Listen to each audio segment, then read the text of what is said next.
All right, welcome back to the Nightly Sports Call. Paul, did I ever express my dislike for Twitter to you? Yeah, no more tweets. I'm not reading anymore.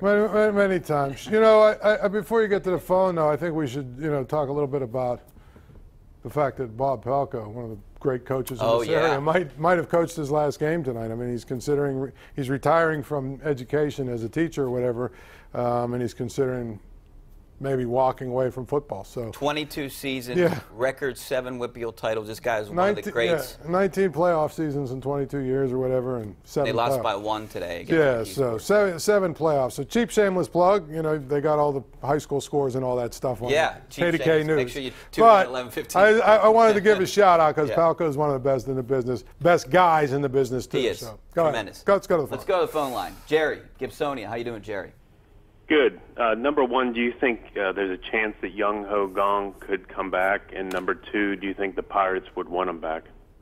I think the Pirates definitely want him back. The chances, I mean, that's up to the government right now. His visa's being held up, so I don't know what's going to happen. I know the Pirates are making every effort. I think there's a chance. You know, it's interesting. How would fans react?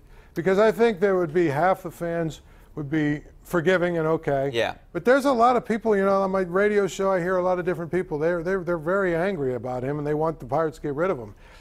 I think, you know what? Here's my thing. If you're the Pirates, I think you got to say we're not going to get a guy who might be able to hit 35 home runs. For the price we're paying this guy.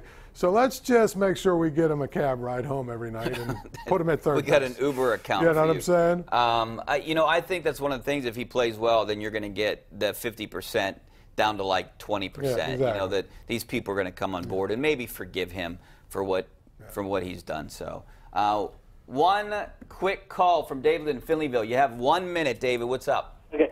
How you doing today? Thank you for taking my call. Good. I'd like to ask yours and Paul's prediction for the Steelers' second half, and they're not going to see Rodgers, so that's going to be a big break. Thank you. They're not going to see 3 of those big-time guys. No Rodgers, no Luck, and Watson. now no Watson. So, I want to say they're going to be 7-1 because I look at that schedule. I think they could possibly lose that Tennessee game. So I'm going to say typical Steelers, they finish at 6-2.